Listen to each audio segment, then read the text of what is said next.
안녕하십니까. 월요일 아침 여수 MBC 뉴스투데이입니다. 광양 중마동에 있는 커뮤니티 센터 내 수영장과 목욕탕이 위탁 운영자를 찾지 못해 결국 문을 닫기로 했습니다. 하지만 폐쇄 과정에서 운영자와 오랫동안 이용한 시민들이 시 행정에 대한 아쉬움을 토로하고 있습니다. 유민호 기자입니다. 광양 중마동에 있는 커뮤니티 센터입니다. 입구에 수영장과 목욕탕, 레포츠 시설 폐쇄를 알리는 공고가 보입니다. 광양시가 지난해부터 위탁 사업자를 찾아왔는데 5차례 입찰에도 운영하겠다는 사람이 없어 결국 시정조정위원회가 폐쇄 결정을 내린 겁니다. 수영장은 수소도시 홍보관으로, 이곳 목욕탕은 시 사무공간으로 활용할 방침입니다. 내부 안내 공간에서는 각종 집기를 정리하는 작업이 한창입니다. 수년간 시설을 위탁 운영해온 이영선 씨는 코로나19가 완화돼 이용객이 증가하는 추세였는데 운영을 이어가지 못해 안타깝다고 말합니다. 하루 3,000원으로 묶인 이용요금을 인근 수영장 수준으로 인상하려 했으나 시 조례 등에 묶여 올리지 못한 게 컸습니다. 일반 여성 회원분들의 회원 수도 상당히 늘어가지고 평균적으로 일일 이용하는 회원이 아닌 우리 월로 다니는 회원이 550명에서 600명 정도. 인근 광영동과 금호, 태인동에서 시설을 찾았던 시민들도 폐쇄가 아쉬운 건 마찬가지입니다. 가까운 지근 거리에서 다니다가 또 새로 수영장이 생겼지만 선택을 할 수 있는 폭도 좁고 교통편도 좀 불편했고, 시민이 이용하던 생활체육시설을 폐쇄하고 공무원 사무공간으로 쓰는 것을 두고도 적절하냐는 목소리가 나오는 상황. 광양시는 최신 시설을 갖춘 성황수영장이 개관했고 센터 자체 노후화가 심해 앞으로 예산 투입이 커질 것이라며 더 이상 운영을 이어가는 게 어렵다는 입장입니다. 계속적으로 지금 입찰도 한번 해보는 부분도 올렸는데 시정조정위원회에서 이제 여러 가지를 검토한 결과 폐쇄하는 것이 앞으로 바람직하다. 공간 사후 활용에 대해서는 구체적으로 정해진 것이 아니라며 용역을 거쳐 비용과 적절성 등을 따져보겠다고 밝혔습니다. MBC 뉴스 유민호입니다. 민선 8기 여수시가 여수항 개항 100주년을 맞아 다양한 기념사업 실행과제를 발굴해 해양 복합관광 거점 항구로 만드는 여수항 미래 비전을 발표했습니다.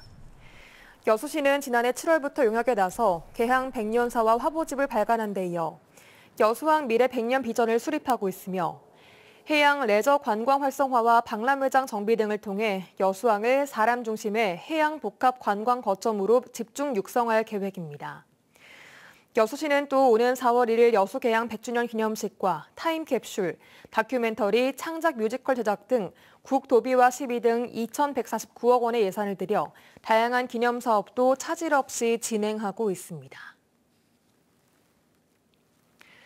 고흥군이 김 주산지의 위상을 확고히 다지고 지속가능한 김 산업 육성과 고흥 김의 세계화를 위해 김산업진흥구역 지정에 총력을 기울이고 있습니다.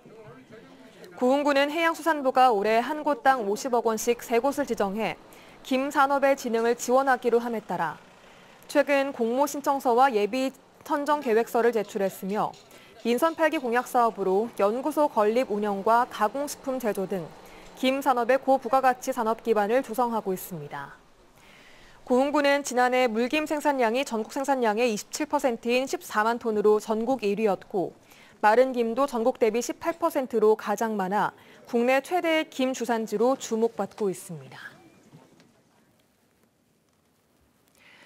혈세로 사유시설 뒷마당을 조성했다는 뒷말을 낳았던 목포 근대역사문화공간 쉼터에서 단 이틀 만에 이상한 모습이 포착됐습니다. 사유시설과 공공시설인 쉼터 사이에 그동안 없던 벽돌 담장이 세워졌는데 목포시의 후속 대책이 계획성을 갖췄는지 의문입니다. 양현승 기자가 취재했습니다. 목포시가 근대 역사 공간에 조성 중인 유일한 쉼터. 1억 6천만 원으로 휴식 공간을 만들었지만 카페 등 최근 리모델링된 인근 사유시설들의 뒷마당이 되고 있다는 의혹이 제기됐습니다. 통창 해놓으니까 그런 부분도 많이 말이 나왔어요. 누가 생각하니까 그런 부분이 또 주위에서도 이건 이직 교환인 거 아니냐.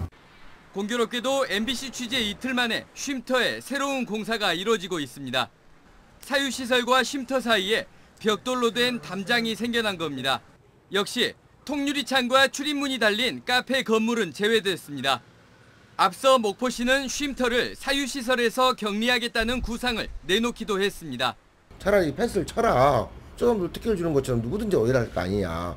목포시의 근대 역사 문화 공간 사업 후속 대응은 사실상 실종된 상태입니다.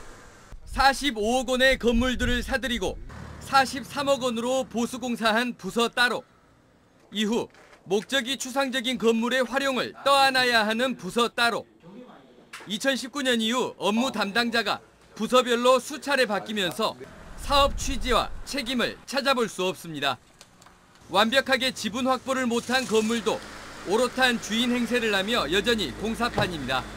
무원칙, 존속으로 진행되지 않았나 싶습니다. 그래서 앞으로 사업에 대한 전반적인 점검이 필요하고요. 이후 사업 진행은 철저한 계획하에 진행되어야 할 것 같습니다. 목포시의 후속 대책은 고작 지금까지 제대로 근대 건물들을 활용하지 않았던 부서에 잘 활용하라고 당부하는 수준입니다. 각과의 이제 그 활용 계획에 대해서 다시 한번 점검하고 이렇게 좀 미진한 부분들에 대해서 해결책을 지금 같이 좀 찾아나가고 있는. 주먹구구식으로 사업을 추진했던 잘못을 반성하는 것보다 향후 예산 확보 걱정만 털어놓고 있는 게 목포시 행정의 현 주소입니다. MBC 뉴스 양현승입니다. 정부의 막대한 투자와 혜택을 받게 될 반도체 특화단지 공모가 오늘 마감됩니다. 광주 전남이 유치할 가능성은 얼마나 될까요? 주현정 기자가 보도합니다. 광주 북구와 광산구, 전남 장성군에 걸쳐 조성된 첨단 3지구 산업용지입니다. 광주시와 전남도는 이곳에 공동으로 국가 첨단 전략산업 특화단지를 유치하겠다는 계획입니다. 15개 첨단 전략산업 특화단지 공모가 오늘 마감되는데 광주 전남은 반도체 분야의 도전장을 내밀었습니다. 광주 전남은 이 중에서도 시스템 반도체 패키징 분야를 공략합니다. 대규모 생산 체계를 갖춰야 하는 메모리 반도체와 달리 다품종 소량 생산이 가능한 패키지만큼은 승산이 있다는 게 광주 전남의 주장입니다. 특히 패키징은 반도체의 두뇌와 심장으로 불릴 만큼 성능을 향상하는 핵심 기술로 꼽히는데 국가 데이터센터와 국산 AI 반도체 성능 실험이 가능한 실증 단지를 이미 갖춘 만큼 타 지역보다 패키징 분야에서 경쟁력이 있다는 겁니다. 여기에 광주 전남이 반도체 패키징 성장 기지로 육성될 경우 국토 균형 발전이라는 국가적 과제까지 해결할 수 있다는 점도 유치 기대감을 키우고 있습니다. 당선되신 이후에 국정과제로서도 반도체단지에 대한 입장을 계속적으로 밝히고 계시죠. 다른 지자체와 다르게 광주와 전남은 두 지자체가 상생 협력을 통해서 공동의 공간에서 유치하겠다라고 하는 것까지도. 특화단지로 조성되면 예비 타당성 조사 면제는 물론 정부의 각종 예산 지원과 인허가 신속 처리 등의 특례가 적용돼 반도체 기업들의 활발한 지역 투자의 길이 열립니다. 사실상 모든 지자체가 경쟁에 뛰어든 이번 유치전에서 전국 유일 광역자치단체 간 연합 전략을 선보인 광주와 전남이 대한민국 반도체 산업을 이끌 천병이 될지 올 상반기 중 발표될 정부 결정에 이목이 쏠립니다. MBC 뉴스 주현정입니다. 순천 푸드앤 아트 페스티벌이 대한민국 축제 콘텐츠 대상에서 지역 축제 부문 4년 연속 대상을 수상했습니다. 순천시는 지난해 푸드앤 아트 페스티벌이 중앙로에서 남문터 광장까지 축제 장소를 확장해 31만여 명의 관람객 수를 기록하며 성황리에 진행됐고 코로나19 팬데믹 이후 대규모 축제를 안전하게 치르는 등 콘텐츠의 우수성과 발전 가능성이 높은 평가를 받아 대상에 영예를 안았다고 밝혔습니다. 순천시는 올해 제7회 행사도 지난 축제의 경험과 노하우를 바탕으로 다양한 콘텐츠를 더해 시민과 관광객이 참여하고 즐길 수 있는 지역 축제로 추진할 예정입니다. 여수 지역 해상 가두리 양식장에서 최근 어류 집단 폐사가 발생한 가운데 수산당국이 저수온 등 정확한 원인 규명에 나섰습니다. 여수시에 따르면 남면 화태리와 돌산읍 신봉리, 군내리 등 20여 곳의 가두리 양식장에서 일주일 전부터 집단 폐사 피해 신고가 20여 건 이상 접수되고 있으며 지금까지 참돔과 감성돔, 참조기 등 123만여 마리가 폐사해 40여 억 원의 피해가 발생했습니다. 폐사 원인은 아직까지 정확히 밝혀지지 않았으며 어민들은 지난달부터 저수온 현상이 이어져 물고기가 폐사한 것으로